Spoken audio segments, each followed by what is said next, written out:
Amado Mestre Jesus, quero agradecer a sua presença entre nós, trazendo a harmonia aos nossos corpos físicos e espirituais.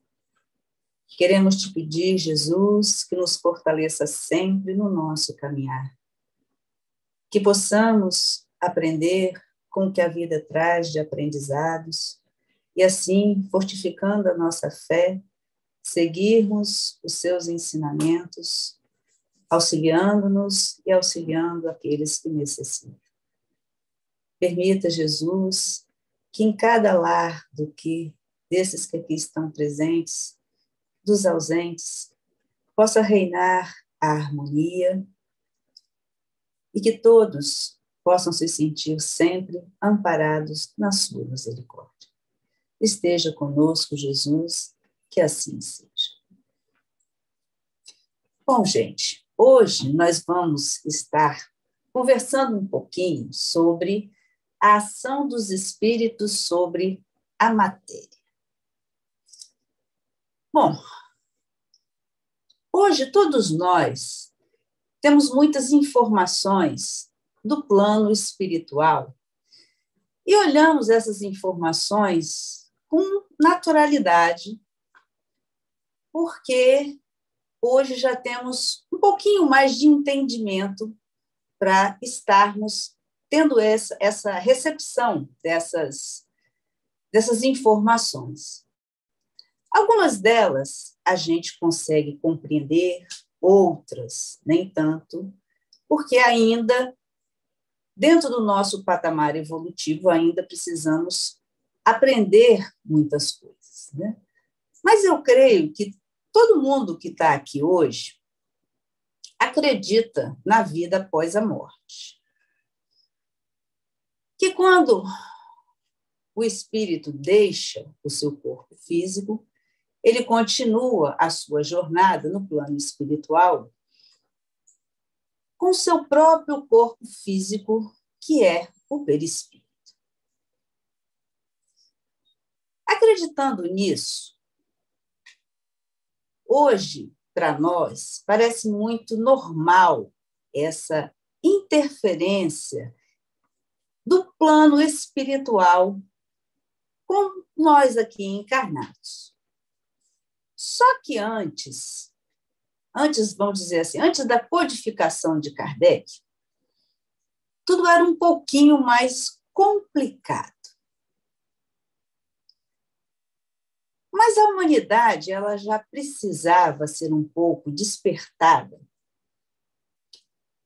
e, de certa forma, simultaneamente no mundo, vamos colocar assim, em relação à espiritualidade, atuando em suas vidas, vamos colocar assim. Só, gente, que a gente também tem que lembrar que essa espiritualidade ela já se fazia presente desde a antiguidade remota. Só que, com o passar do tempo, ela foi se mostrando, não é assim? Um pouco mais de acordo com o que íamos evoluindo. Só que, no passar do tempo, nós começamos a ter um amadurecimento espiritual. E, em função desse amadurecimento, a espiritualidade, vamos dizer assim, permitiu que nós tivéssemos alguns acontecimentos circundando em nossa vida. Então, a espiritualidade resolveu se manifestar através de alguns fenômenos, despertando a curiosidade principalmente em nós. E esses fenômenos, eles surgiram com as manifestações físicas, aquelas que eram os ruídos, as movimentações dos objetos sólidos. E isso, gente, acontecia simultaneamente em diversas partes do mundo.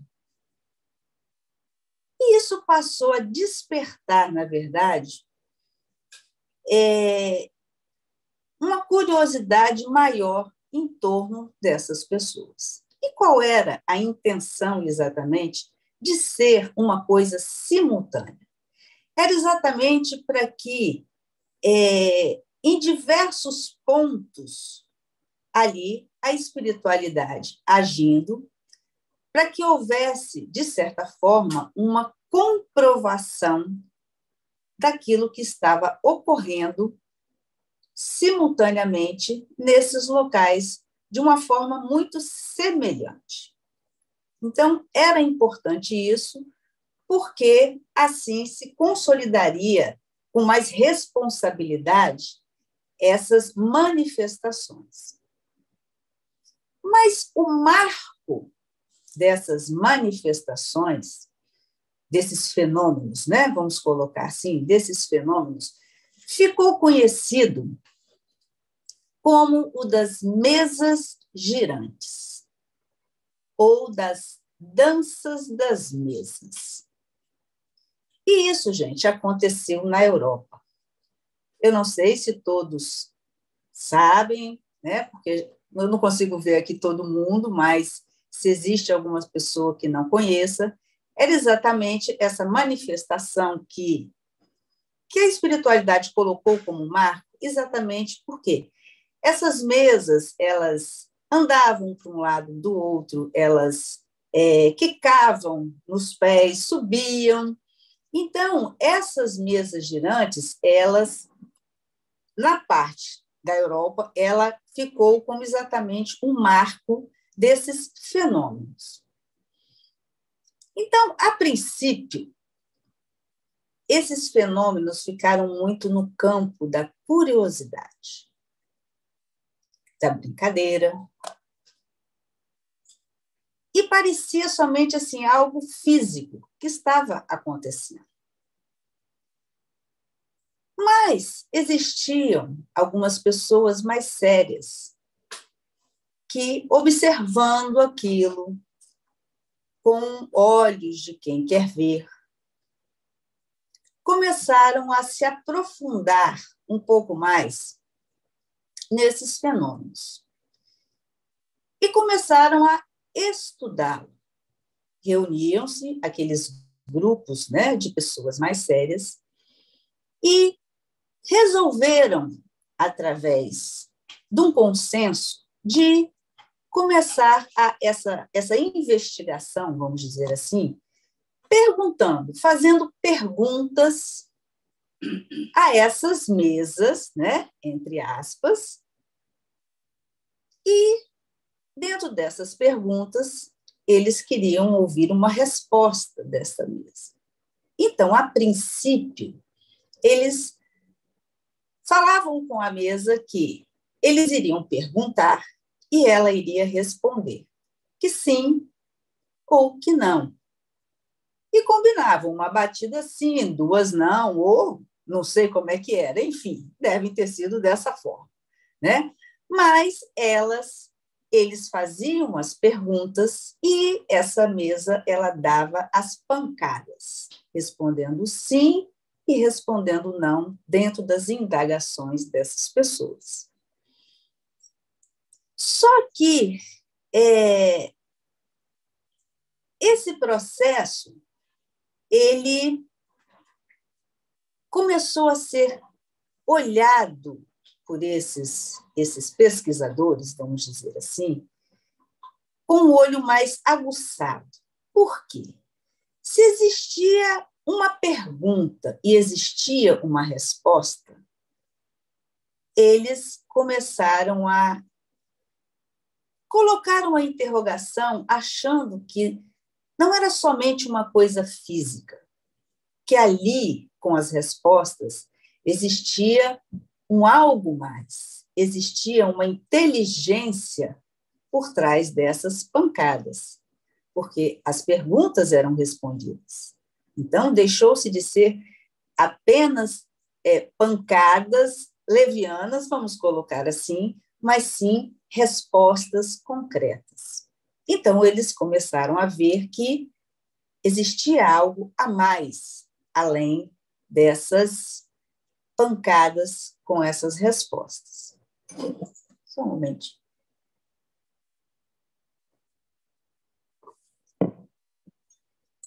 E, a partir daí, eles resolveram ampliar o nível de comunicação, vamos dizer assim, entre a mesa e eles, né?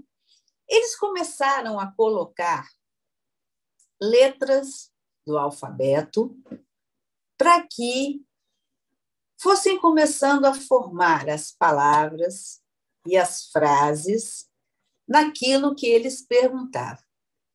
Só que esse era um processo muito lento. Imaginem um alfabeto inteiro para uma pancada, letra A, duas, letra B, e assim por diante. Então, era um trabalho que era um tanto quanto extenso, ficava dentro de uma lentidão que eles acabavam, né, assim, de certa forma, não tendo um retorno da forma que gostariam que eles tivessem. Mas isso foi mais um passo que eles deram e prontamente a mesa respondia a todas as perguntas deles dessa forma.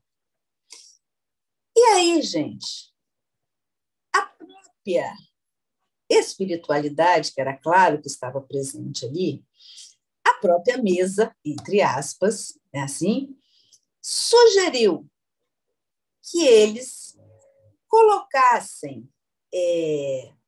não, deixa eu... Lembrei de algo aqui antes. Quando esse processo começou das letras, né, através do alfabeto,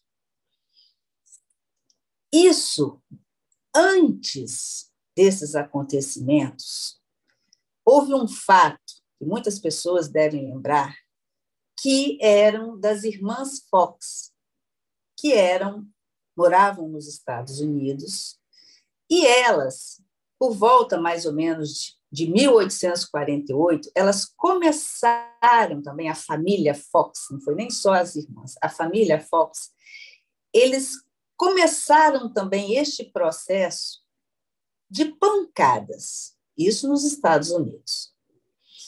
E essas pancadas também passaram por esse processo.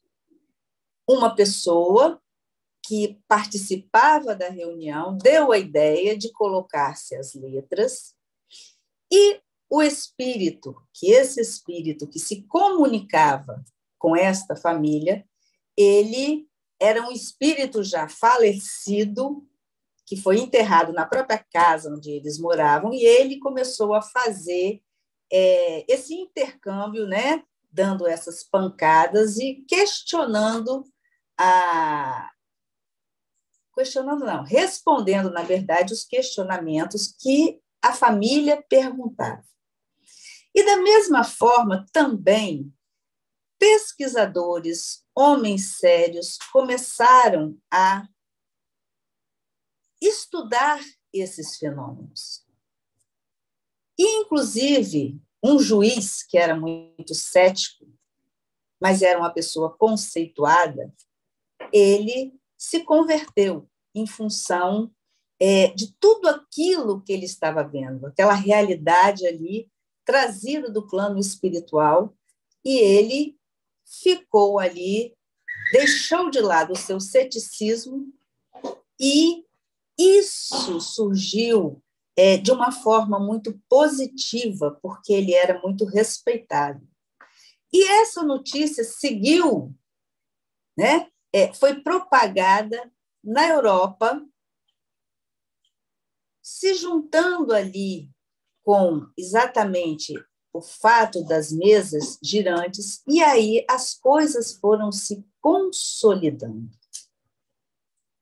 Esses acontecimentos foram sendo propagados, E aí ia havendo, gente, uma comprovação de lugares diferentes, com esses mesmos, vamos dizer assim, procedimentos, e a espiritualidade ia firmando o seu propósito frente aos encarnados, através que hoje, né, a gente pode dizer que era uma forma rude, mas como é que ela iria trabalhar toda uma curiosidade, todo um estudo, uma seriedade em cima de pessoas que isso tudo era desconhecido para elas.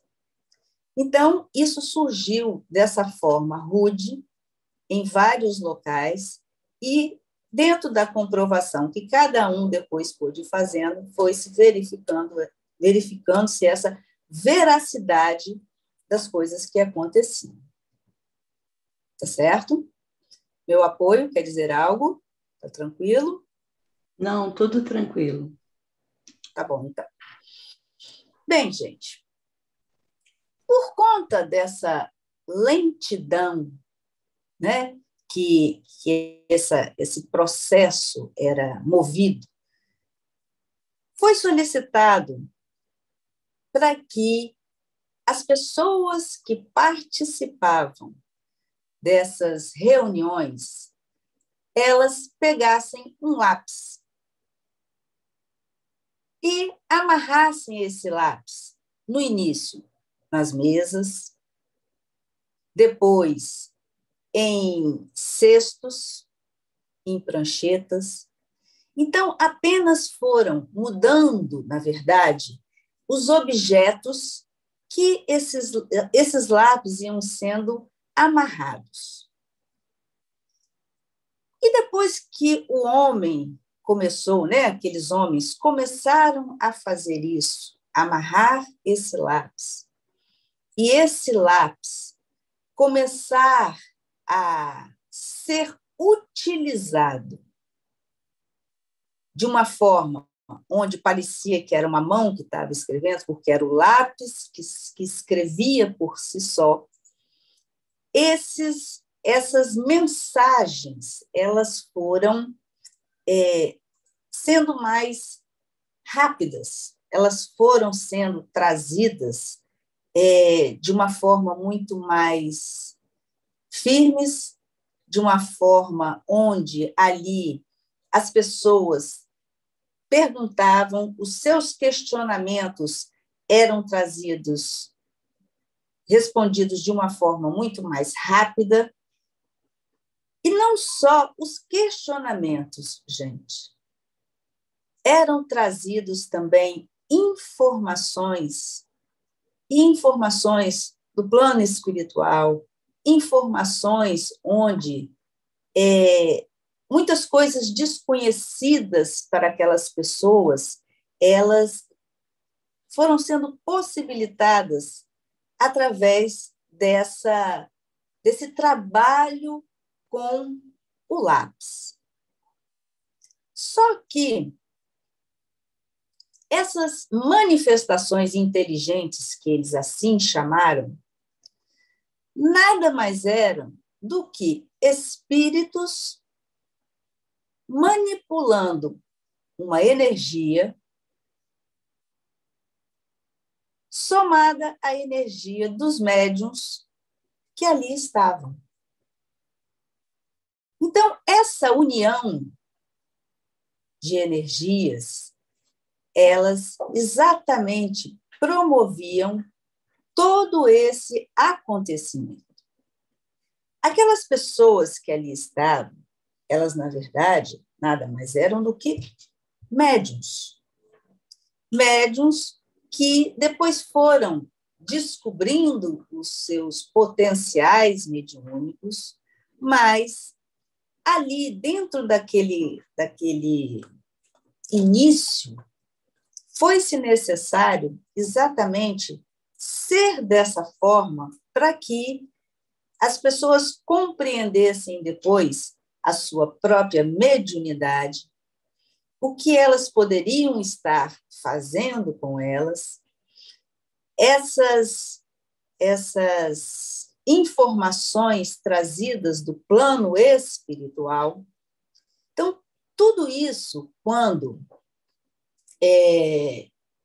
foi se concretizando a cada passo, outras coisas, por quê? Isso ia se concretizando e as pessoas elas tinham o intuito de aprender. Então, esse foi um dos maiores também motivos que a própria espiritualidade se firmou para trazer coisas novas, porque as pessoas queriam desbravar essas questões espirituais. Fala, Charles. Duas perguntas, Fernanda. A primeira é sobre essa questão da animação de objetos, né? A gente sabe que foi muito forte na França, principalmente, a questão das mesas girantes, depois dos cestos com os lápis amarrados e etc. E hoje em dia a gente não vê muito isso mais. O que era essa energia que animava esses objetos? Era uma energia que a gente usa hoje para a psicografia, para a psicofonia mais densificada. Que tipo de energia era esse e por que hoje não existe mais? Bom, precisava-se existir uma comprovação, e uma comprovação muito visual, não é assim? Para aquelas pessoas começassem a crer. E essas energias nada mais eram do que o fluido cósmico universal. Não era o espírito que manipulava, pegava ali naquela caneta. Ele simplesmente manipulava através da força do seu pensamento esse fluido e ali ele promovia exatamente todo esse processo dos ruídos, das mesas, do lápis. Mas ali, para que também tudo aquilo acontecesse de uma forma até onde não houvesse tanto dispêndio de energia, a energia do médium também auxiliava nesse processo, porque até eles tocavam, né, nas mesas ali. Então, de certa forma, ali havia uma transferência junto ali aqueles irmãos num trabalho para que tudo ocorresse. Nas cestas, normalmente, eles tocavam nas cestas e aí o processo se dava, não é? Mas tudo isso são energias que foram manipuladas através do fluido, né, universal e, com certeza, outras, só que hoje já não se faz necessidade de uma visualização como essa, exatamente pelo nosso próprio crescimento espiritual. Hoje, a gente não precisa de comprovações para acreditar. Hoje, o nosso nível de informação, de amadurecimento espiritual, a gente consegue absorver as informações trazidas através dos livros, através da mediunidade em si. Então, hoje, até por muito mais consciência da parte espiritual, não que não tivesse, mas hoje se poupa energia, como a gente deve poupar energia, que a espiritualidade poupa energia também, gastando essa energia dentro de uma necessidade maior. Então, lá naquela época, foi-se necessário exatamente esse gasto. Mas aí, o que aconteceu? Quando os médiuns, né, da época, na verdade, vamos colocar assim, quando a espiritualidade percebeu o amadurecimento desses médiuns, ela, vamos dizer assim, liberou para que o próprio médium pegasse no lápis e começasse a fazer a escrita. Isso hoje é visto como a nossa psicografia.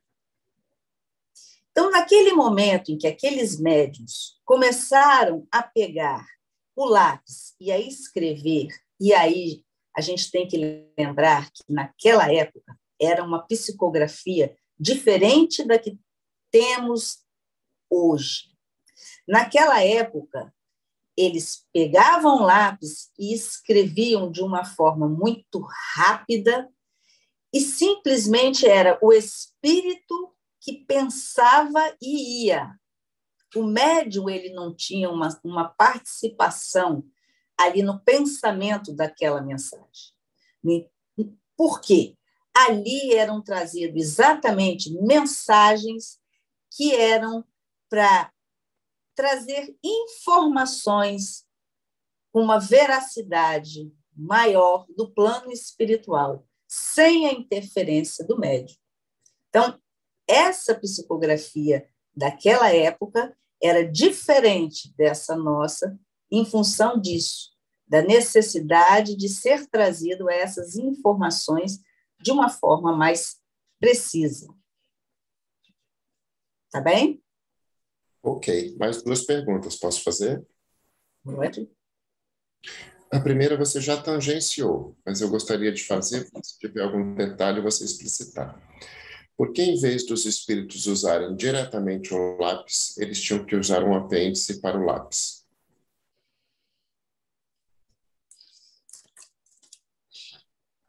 Eu acho que tudo tem fases, não é assim? A gente precisa vivenciar fases para que a coisa se concretize dentro de uma veracidade. Porque quando o médium, quando ele sugeriu que colocasse ali, amarrado num cesto, era pedido a esses médiums que colocassem as suas mãos sobre esses cestos, para que até o próprio médium compreendesse que houve ali essa participação sua no processo energético, que seria detalhado posteriormente através da codificação de Kardec. Porque eles poderiam chegar simplesmente e fazer isso, mas eles queriam dar condição das próprias pessoas irem participando de todo esse processo para que elas entendessem também a sua própria energia mediúnica. E aí eles foram trabalhando dessa forma, da participação indireta e depois da participação direta, segurando no lápis, e aí eles foram percebendo depois o seu potencial, que era o potencial da psicografia. Tá bom? Mais duas. Se os espíritos têm a capacidade de agir sobre a matéria manipulando energias, como ficamos protegidos?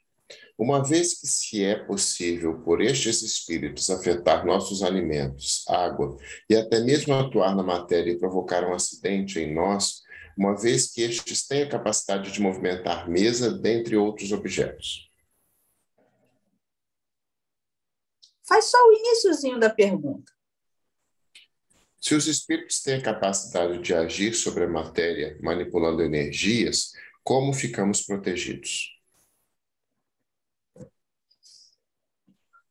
Esses espíritos que se colocaram ali para esse trabalho eram espíritos que eles tinham um teor de responsabilidade para trazer essas informações para a humanidade. E, através dessas informações, também foram sendo conhecidas depois como lidar também com a nossa própria proteção. A intenção da espiritualidade não era fazer mal, não é assim, aos encarnados. A intenção era que eles conhecessem o plano espiritual e soubessem da capacidade que cada espírito possuía após o seu desencarne, vamos dizer assim. Porque, como eu disse no início, nós desencarnamos e vivenciamos no plano espiritual com o nosso perispírito, e aí vamos evoluindo. E cabe, sim, e a gente sabe que a espiritualidade, ela pode manipular, sim, para nos auxiliar em muitas situações.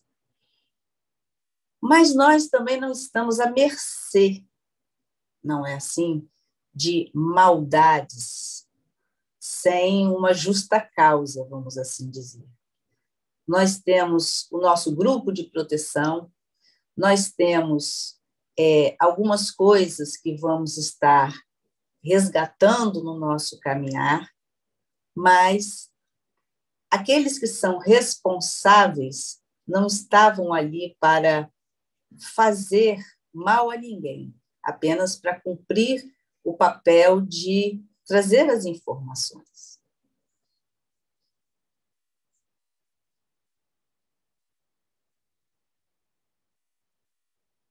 Vamos lá. Mais duas. Quando é dito que o médium não participava na transmissão da mensagem, é porque elas eram feitas através de uma psicografia mecânica ou em transe? Era de uma forma mecânica, sim, e poderíamos dizer até que numa forma de transe. Por quê? Naquele momento não era interessante que o médium participasse.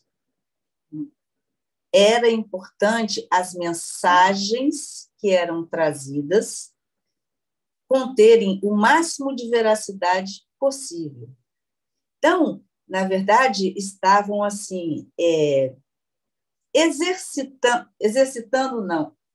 educando, começando um processo de educação mediúnica com os médiuns que ali estavam iniciando um processo. Porque até hoje a gente educa a nossa mediunidade, não é assim? E naquela época também começou esse processo assim. Então, passou-se essa fase, não é? Que era uma psicografia mecânica, e depois, se futuramente, vai sendo de outra forma. Tá bom? Mais uma pergunta.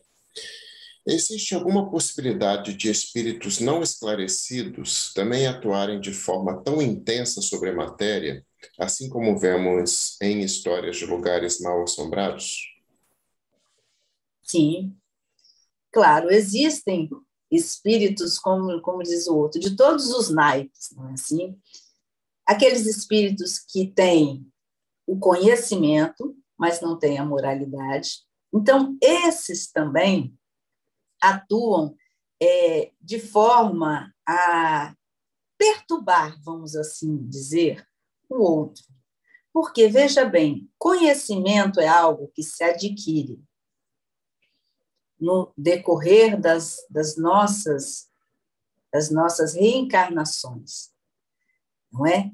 Só que esses conhecimentos, dependendo da moralidade que temos, eles são utilizados de forma, não é, que possam estar levando ao outro um desconforto ou não.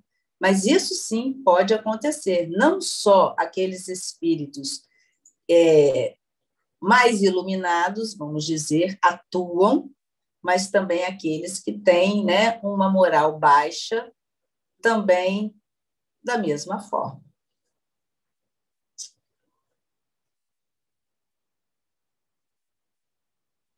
Mais duas perguntas, Fernanda. Deixa eu só chegar na primeira. Complementando a pergunta sobre nos proteger da manipulação dos elementos pelo espírito, vou começar de novo. Complementando a pergunta sobre nos proteger da manipulação dos elementos pelo espírito, mesmo tendo aqueles que nos protegem no plano espiritual, não seria a nossa postura a melhor proteção contra sintonias mal intencionadas? Sim, com certeza, não é assim? Hoje a gente fala tanto, né, na nossa casa que vigie os pensamentos, selecione aquilo que você pensa. Porque quando a gente vibra numa sintonia mais elevada, assim, no sentido de positiva, onde a gente pensa no bem, faz o bem, mantém-se o equilíbrio, né, energético, é claro que nós vamos estar vibrando com irmãos que vibram nessa sintonia. Mas aqueles que chegam até nós, eles terão mais dificuldade de adentrar na nossa intimidade, porque a nossa vibração estará uma vibração mais positiva.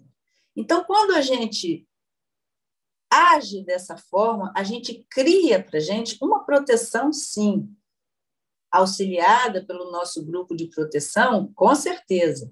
Mas, a partir do momento em que a gente se permite a vibrar, não é assim, numa energia mais baixa, com pensamentos e atitudes não tão cristãs, vamos dizer assim, a gente abre a nossa porta interior e aí nos tornamos, né, alvos mais fáceis para que esses irmãos possam estar agindo dentro da nossa vida, nos influenciando, de certa forma, dentro daquilo que a gente está vibrando. Tá bom?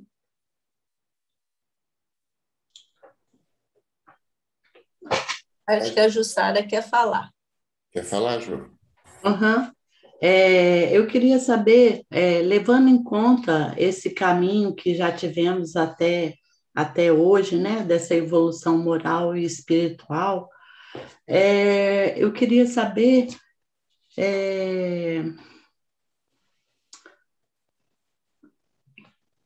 por que ainda é tão difícil a nossa fé estar ligada a essa evolução, sabe? Assim, por que ainda precisamos ainda de tantos fenômenos, sendo que nós já tivemos esse caminhar aí que você está descrevendo.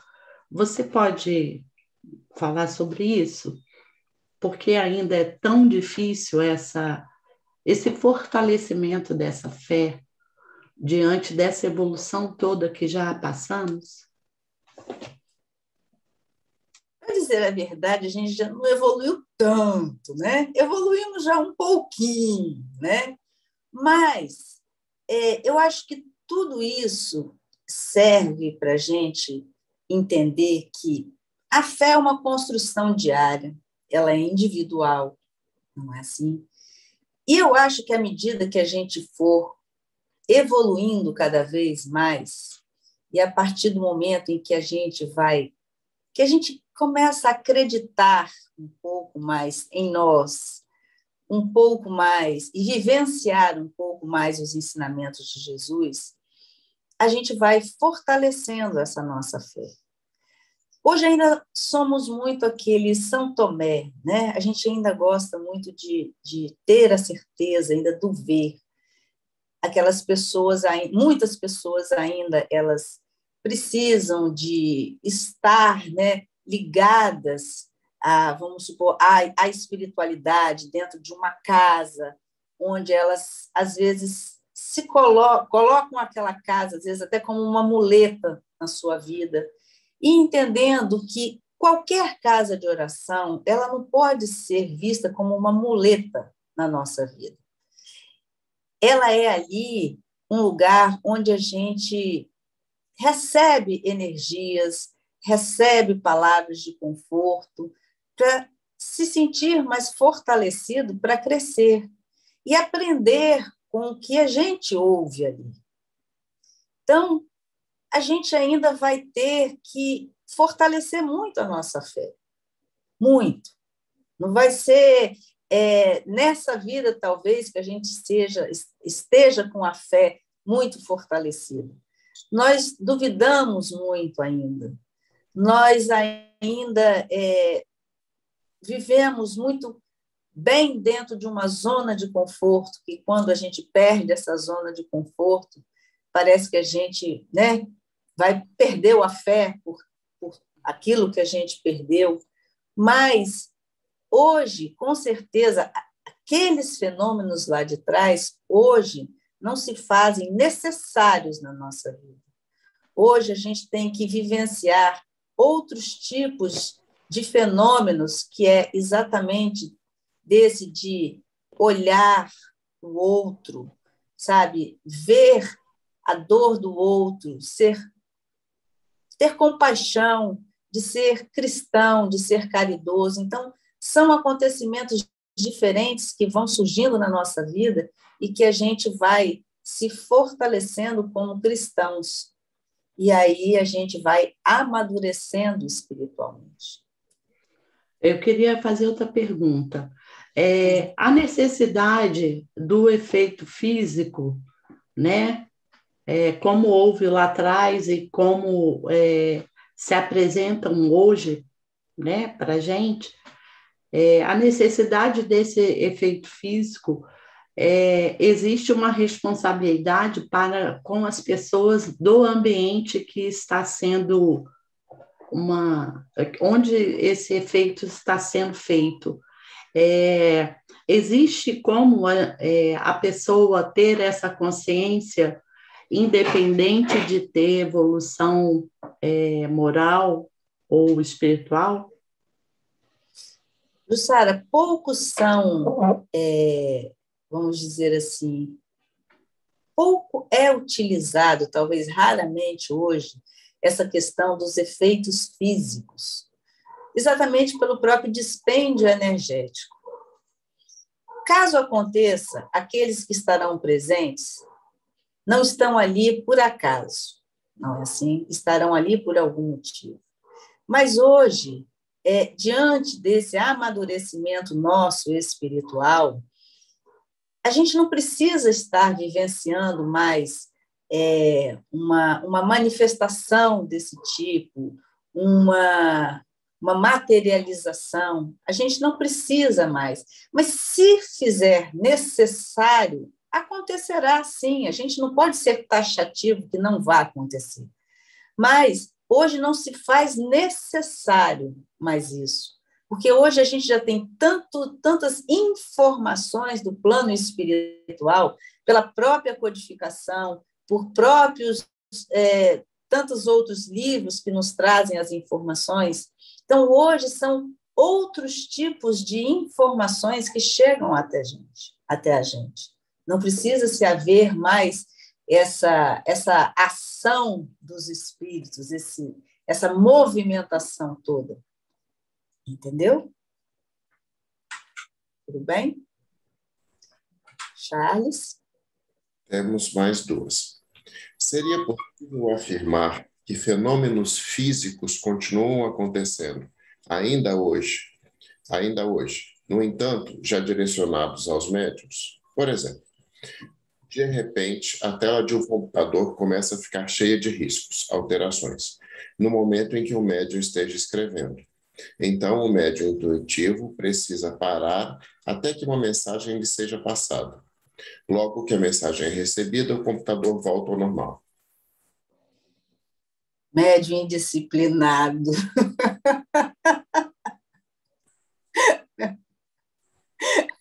Já sei quem perguntou.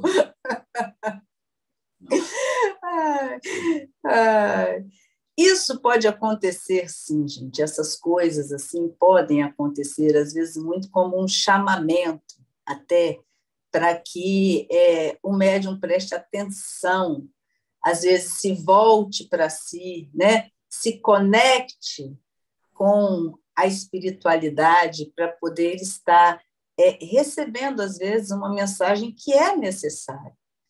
Então, se tenta de todas as formas antes de fazer isso, tá?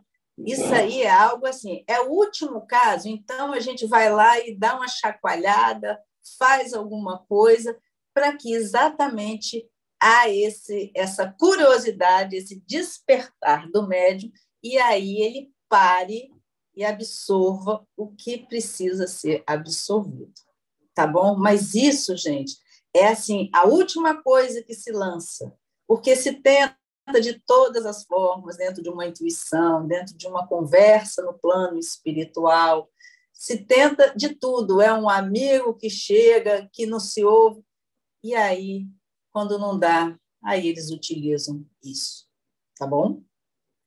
Mas isso não gera tanto dispêndio energético, não, tá? Isso é coisa fácil de fazer. É possível sentir dores físicas, como dor de cabeça ou de estômago, e isso estar associado à mediunidade? Como não deixar isso acontecer? Dores, normal, né? Principalmente quando o médium, ele é um médium que ele não está educando a sua mediunidade. Quando o médium ele se apercebe com esse dom, né, ele começa a sentir muitas coisas, e isso não é generalizado, tá bom, gente? Mas, dentro dessa pergunta, ele começa a sentir algumas coisas, mas ele sente por quê? O médium ele é igual uma lâmpada que atrai os mosquitinhos. Esses mosquitinhos nada mais são do que aquelas energias ou aqueles irmãos que veem no médium a luz, uma oportunidade de ser auxiliado. Então, muitas vezes, ao passar por um lugar, ao conversar com uma pessoa, e aquela pessoa está tendo esses sintomas, e aí o médium ele capta isso daquela pessoa ou daquele lugar onde existem irmãos ali que estão vivenciando essa dor. Então, o médium capta isso e a pessoa fica bela e fagueira, não sentindo nada. Não é assim? Só que o médium, nesse processo, como a gente fala, de educar a sua mediunidade, ele tem que, exatamente, através de uma oração, né? Existem vários processos, mas o mais comum é coloca o pé no chão, faz uma oração, se liga com o seu grupo de proteção ou com a casa no qual ele trabalha e pede ajuda, encaminha, não é assim? Esses irmãos que você auxiliou, e aí essa dor, esse desconforto, ele vai sendo diluído. Mas isso aí é algo que precisa ser trabalhado. Porque mediunidade, gente, não é para sentir dor. Mediunidade não dói. Mediunidade, em primeiro lugar, é para auxiliar a quem porta e depois auxiliar aqueles que precisam do auxílio. Mas você não tem que carregar a dor com você. Então, a prática mediúnica faz com que você aprenda a lidar com isso de uma forma mais tranquila, sem medo. Tá bom? Para quem perguntou. Eu gostaria de fazer mais uma pergunta. Pode falar. Hoje, dentro do contexto que estamos vivendo, está existindo, né? Quer dizer, já existia antes e agora mais assuntosamente, médiuns fazendo lives, né? E tendo a intuição ou incorporação ou mediunização, né? De espíritos elevados, né? Convocando nós encarnados para várias atividades, né, de evolução moral. Mas ainda dentro disso, tem muitos questionamentos de comportamento das pessoas que estão ali à frente, né? O médium que está à frente desse trabalho. A pergunta que eu quero fazer é assim, nós, enquanto encarnados, como identificar, né? De que forma identificar esses médios e essas verdades que são ditas? Eu gostaria que você desse, assim, pelo menos 3 exemplos de como nós, mesmo leigos, poderemos ouvir esses médios e calar nosso coração da verdade que está sendo colocada. Jussara, a gente tem sempre que lembrar que médiuns são pessoas falíveis e que estão tentando se melhorar, assim como todos, mas que alguns portam uma mediunidade mais... qual a palavra que eu usaria? Alguns portam essa mediunidade de uma forma mais ostensiva, não é assim? E alguns, através da incorporação, levam informações a muitos. E sempre foi dito a vocês que vocês observem sempre o que é falado na mensagem. Observem sempre o que é dito. O médium, ele por ser falível, e hoje, por a mediunidade ser algo que não é trabalhada em transe, o próprio médium participa das mensagens que ele recebe, há uma possibilidade, sim, de uma intervenção ou outra do médium na mensagem. Isso há. Só que observem sempre a mensagem, o tipo da mensagem. É uma mensagem que fala dos ensinamentos de Jesus? É uma mensagem que ela traz uma verdade divina? Aí sim, a gente pode confiar. Por quê? O espírito que vem trazer a mensagem não precisa ser espírito lá, não. Existem aqueles que estão aqui entre vocês que têm condições morais e intelectuais de trazer belíssimas verdades a todos vocês. Então, sempre, qualquer que seja a mensagem, observe o cunho dessa mensagem. Lembrando que cada médium ele tem o seu diferencial, não é? Existem médiuns que falam de uma forma, outros falam de outra forma. Às vezes, o mesmo espírito que fala pela boca de um ou de outro vai se manifestar de forma diferente, porque cada médium é diferente. Não é assim? As pessoas têm a sua individualidade. Mas a primeira coisa, observe o que é dito da verdade que sai da boca daquele médium. É uma verdade divina, é uma verdade cristã, confie. Entendeu?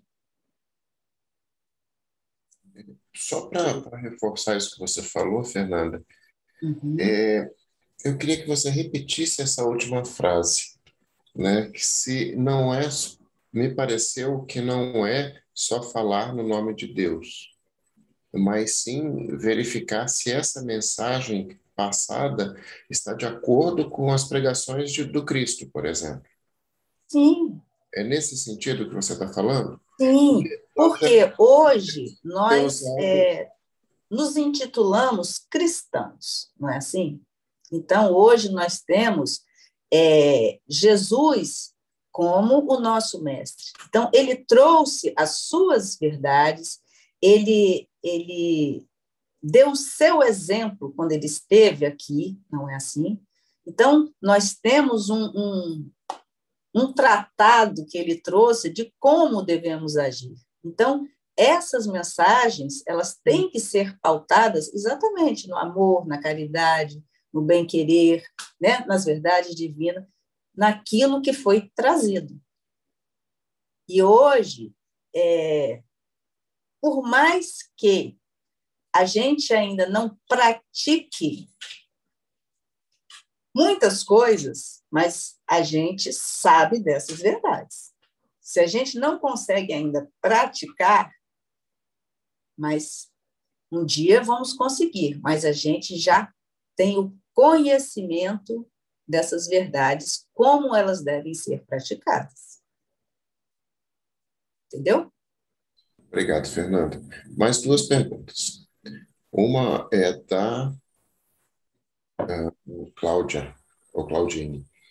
Na fraternidade, a ação dos espíritos ocorre sobre nós, sobre o alimento, sobre as plantas, sobre as águas e sobre a própria estrutura física do imóvel? Desculpa, lê outra vez. Sim, a pergunta é da Claudine. Na fraternidade, a ação dos espíritos ocorre sobre nós, sobre o alimento, sobre as plantas, sobre as águas e sobre a própria estrutura física do imóvel? Sim, não só na fraternidade. A espiritualidade, ela age e existem espíritos também que tomam conta da natureza, não é assim? A espiritualidade, ela atua naquilo que for permitido a ela atuar para o bem de todos nós. Mas lá na fraternidade, sim, é uma casa, né, onde fisicamente a gente vê, existe uma casa, vamos colocar assim, espiritual, não é assim? Em que se abriga aos irmãos desencarnados. Então, ali a espiritualidade está mais presente do que nunca. Tá bom? Ok. Mais uma. Eu nunca sei quando é o médium ou o espírito falando. Como eu consigo diferenciar?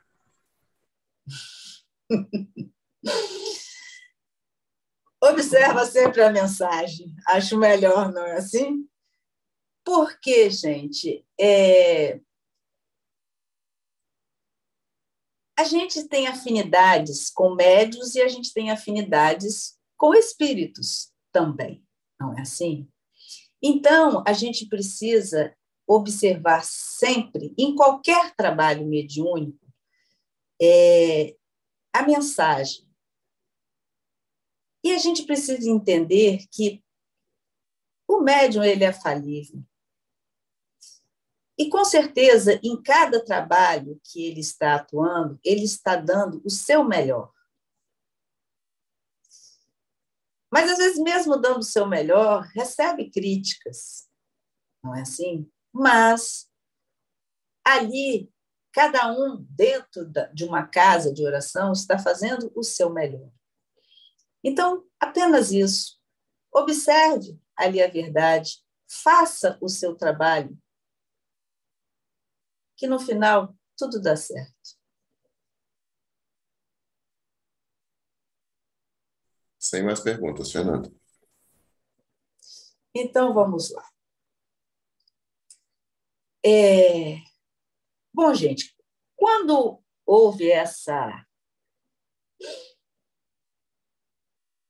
fase, né, em que os médiuns pegaram o lápis e começaram a exatamente esse processo de psicografia, né, isso foi um grande passo dado para que novos tipos de mediunidade começassem a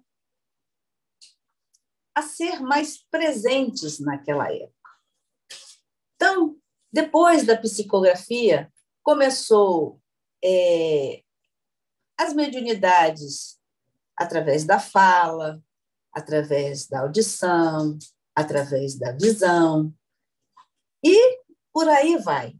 Então, foi muito importante E aí a gente percebe que, quando é falado, né, que a psicografia, ela é, vamos supor assim, que a gente dá um início na mediunidade, que é uma das coisas mais fáceis, apesar de alguns médiuns não acharem, né, que é uma das coisas mais fáceis de se começar, né, a praticar. Através disso foi que, por ser vista dessa forma, ela começou e abriu caminho para os outros tipos de mediunidade. Então, se a gente observar, a gente vai ver que o Kardec, ele catalogou tudo isso, gente. Ele, nas obras dele, ele mostrou para a gente exatamente como tudo começou.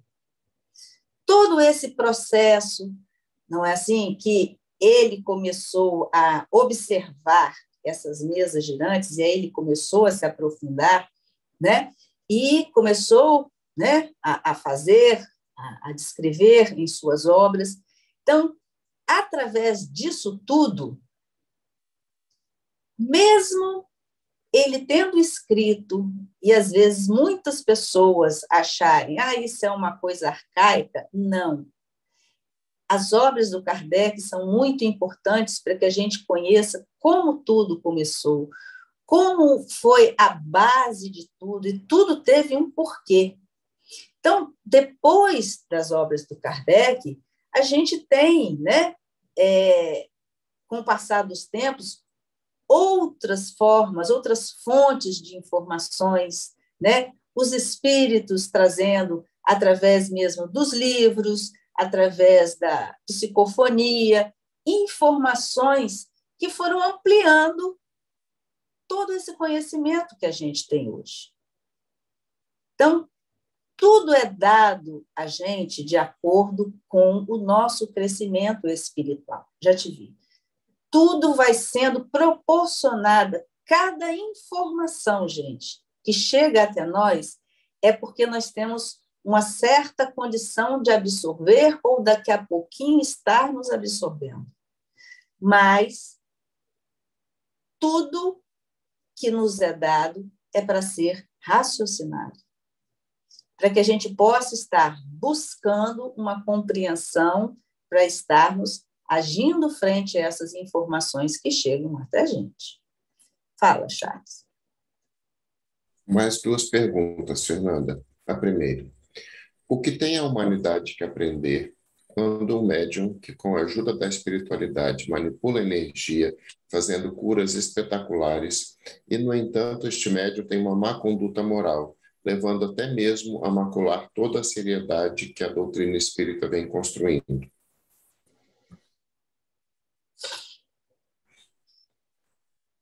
Eu acho que Deus oportuniza a todos nós.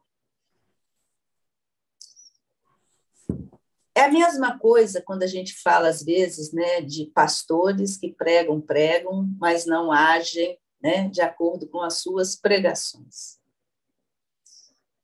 A nossa evolução, ela não se dá em saltos, ela se dá nas experiências que a gente vai vivendo. E essas experiências nos são dadas porque a gente tem condição de estar vivenciando essas experiências. E a partir do momento em que aquela pessoa, que aquele médium está atuando, está recebendo, em que ele, naquele trabalho, ele está se doando, o correto seria, depois do trabalho, vamos dizer assim, ele manter aquela energia de construção, aquela energia de amor positivo que ele doou ali através da espiritualidade, mas que ele também se permitiu ali estar na sua vida. Só que preferível ele estar agindo dessa forma, fazendo bem, do que fazendo mal. Então, a gente precisa olhar, ter olhos para ver e não julgar. entender que se ele está fazendo aquilo, ele tem uma autorização espiritual para fazer. Mas, se ali a gente vê um resultado, o que ele vai fazer da vida dele fora não vai interessar a nós. De certa forma, a gente tem um pé atrás, sim, mas vamos olhar o resultado das suas ações frente ao trabalho mediúnico. Porque ele pode despertar com muito mais facilidade depois do que muitos que são certinhos e podem sucumbir. Tá bom? O Anderson gostaria de fazer uma pergunta diretamente. Uhum. Opa, boa noite. Primeiro, eu só queria fazer uma consideração, porque muita gente andou perguntando aí sobre a interferência de um espírito mal intencionado, de repente, querer manipular a matéria ou passar alguma informação, né? Eu acho que todo mundo que se propõe a ser médium, fazer essa interação com o mundo espiritual, acima de tudo, deve estudar bastante a doutrina espírita, né? Ter conhecimento para que não seja ludibriado, saber filtrar melhor as informações que vêm do lado de lá. Bom, com base nisso, eu vou fazer minha pergunta. Numa tendência futura, assim, você acha que a gente caminha para algo do tipo assim, a gente vai ter menos interferência dos espíritos na matéria, né?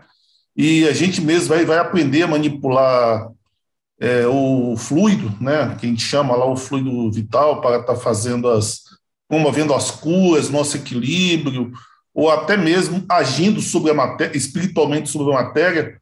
Você acha que a gente vai chegar nesse nível, mesmo estando aqui numa matéria um pouco mais densa? Obviamente, ela vai ser menos densificada no futuro, né, à medida que a gente for evoluindo, mas não sei se eu me fiz entender a pergunta. Você acha que no futuro que a gente mesmo possa estar manipulando na matéria esse tipo de coisa, ter um aprendizado para isso? Anderson, quando você fala, a sua primeira fala, né, que o médium deve estudar. Isso é importante, não é assim? E também ele aprender na observação. Porque o médium, ele se perde muito facilmente no seu orgulho e na sua vaidade. Isso aí é um fato que o médium ele precisa estar atento, principalmente quando ele está dentro de uma casa atuando mediunicamente, ele precisa entender que ali o pronome não é eu, o pronome nós. Esse pronome que ele precisa ser utilizado e compreendido que o médium ele está ali para exatamente servir com o seu desejo de auxílio, com a sua energia, a espiritualidade, a manipular a essas energias para auxiliar aquele que necessita. Então, a nossa casa, ela trabalha com cura, não é assim? Então, existem aqueles irmãos que têm a competência para lidar com todos os fluidos necessários que a gente conhece, desconhece, para estar manipulando em prol daquele que está ali. Então, o médium ele tem a sua participação, mas ele principalmente ele precisa estar muito atento para que, em um dado momento, né, aquele irmão que recebe, chegar junto dele depois e falar: você me curou. Se o médium não estiver atento, ele começa a achar, né, que é ele mesmo que está fazendo as coisas. Né? E aí, isso é fato para o médium se perder rapidamente.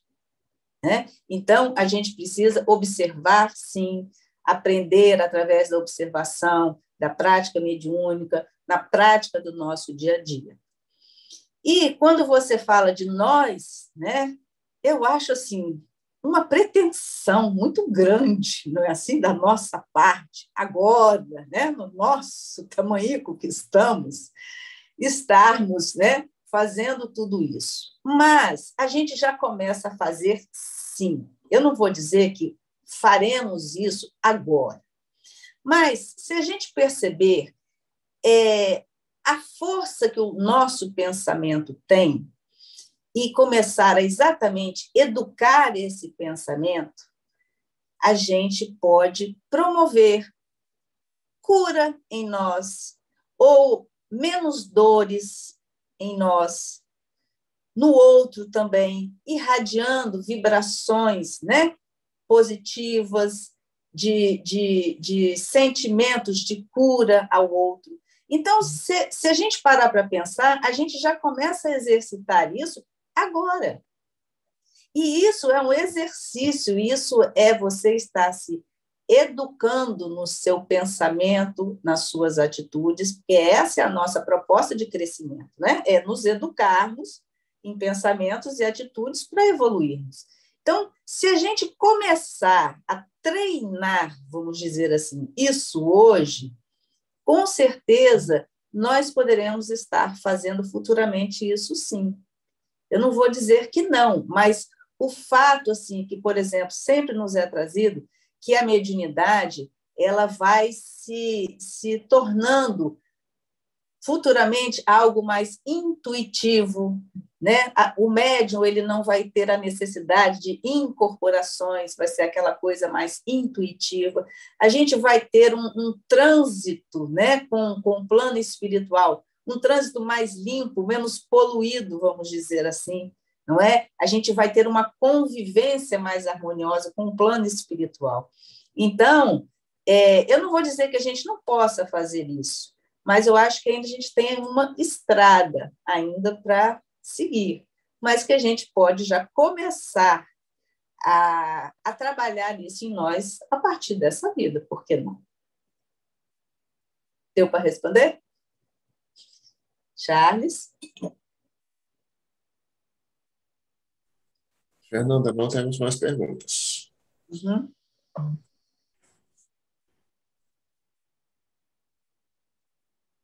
Pode falar. Não sem perguntas? Uhum. Ah, desculpa, eu entendi falando, nós temos mais perguntas. Não, sem perguntas. Não, é porque estão mandando mensagem no celular e fica plim, plim aqui, eu não consigo escutar você. Foi isso que aconteceu, desculpa.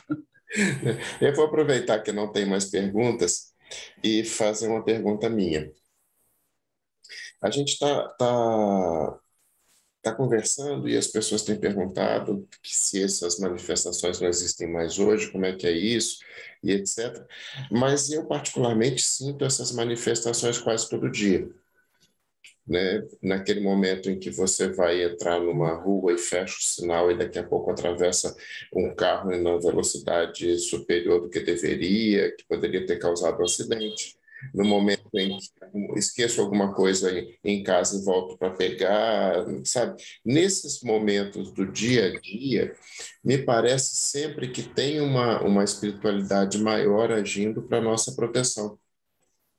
Né? Apesar da gente não perceber, me parece que essas manifestações da espiritualidade elas ficaram mais tênues, porque a gente não precisa mais ver a mesa girando.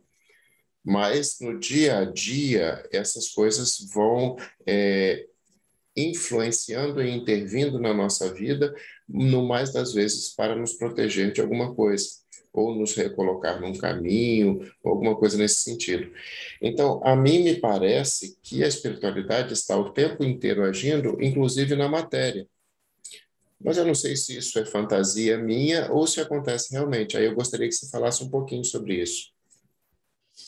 Charles, eu acredito que, assim, nós, pelo nosso tamanho evolutivo ainda, né, e como a gente já ouviu em tantas palestras, esse intercâmbio que há entre, né, o plano espiritual com o plano material, ainda se fará muito presente na nossa vida, porque se quando viemos para a matéria, a gente precisa de mentor, de reserva, de não sei quantos para tomar conta da gente, né?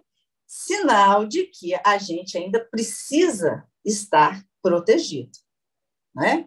Então, o nosso grupo espiritual e com certeza os amigos espirituais que a gente conquista, né, no nosso caminhar, estão ali sempre dentro do nosso merecimento, eles estão ali nos protegendo, sim, intervindo de uma maneira mais discreta, como você falou, não é assim? Porque hoje a gente não precisa mais daquela visualização como foi feita lá atrás, mas de uma maneira mais discreta, nos intuindo muito. E a gente precisa entender que quando a gente está muito afinizado com o nosso grupo espiritual, é tão fluídico, tão normal, que parece até que somos nós, às vezes, que estamos fazendo as coisas.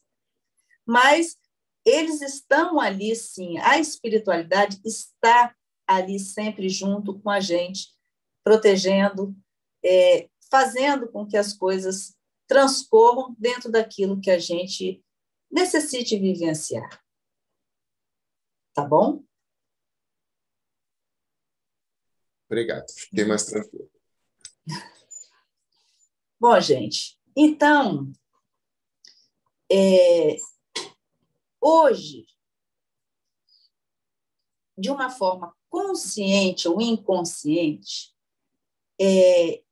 nós temos a certeza que nós somos espíritos eternos. E que, ora a gente está no plano espiritual, ora a gente está no plano material. E hoje a gente já consegue compreender que a gente precisa estar lá e cá exatamente para que a gente cresça espiritualmente. Então, baseado nessa crença que hoje já temos, a gente segue o nosso caminho, mesmo estando aqui presos à matéria, de uma forma mais confiante, sabendo que, em um dado momento, isso se finda e a gente retorna à nossa verdadeira vida espiritual. E aí, como dizem sempre para a gente, né? Todos nós somos médiuns, independente, gente, da religião que cada um professa. E essa mediunidade, ela simplesmente é um dom que todos nós temos, que tem a finalidade exatamente de nos auxiliar no nosso crescimento espiritual.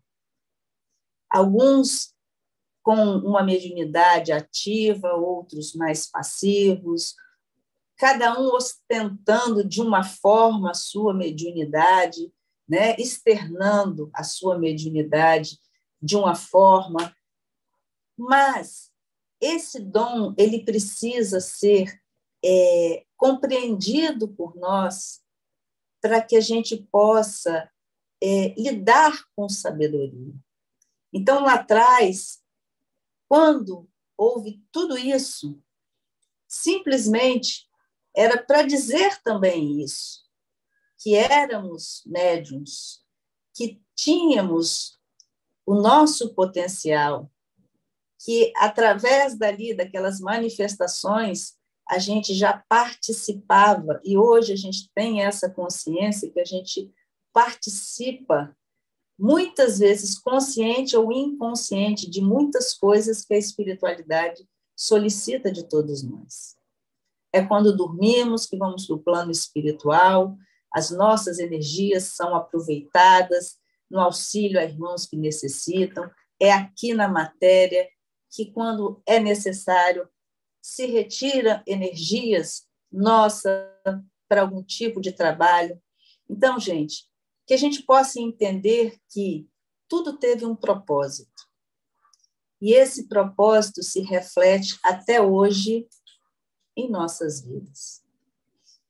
E que a gente entenda que aquele que transcreveu tudo isso para nós, que foi o Kardec, foi uma pessoa que se propôs exatamente a nos proporcionar todo esse entendimento que a gente tem hoje. Que a gente não esqueça de valorizar esse espírito que muito contribuiu para todos nós nesse nosso caminho. Tá bom? Então, era isso que eu queria trazer para vocês. Não sei se consegui alcançar tudo, mas foi o que deu para trazer, tá bom? Eu agradeço muito a todos vocês que perguntaram, a Jussara, a Charles, e que a gente possa ter uma noite tranquila, uma semana abençoada, e que a gente possa estar sempre atentos a tudo aquilo que a gente faz, tá bom? Vou fazer a nossa oração. Amado Mestre Jesus, obrigada mais uma vez por estar entre nós, por permitir estarmos juntos, nos alimentando com seus ensinamentos, nos enriquecendo com informações, muitas delas já sabidas, mas sempre é bom relembrar algumas, porque muitas ficam guardadas e às vezes esquecemos. Mas te pedimos, Jesus, que nos fortaleça sempre e nos dê uma fé raciocinada para que tudo que chegar até nós possamos analisar e pautar as nossas escolhas em cima dos seus ensinamentos. Que assim seja.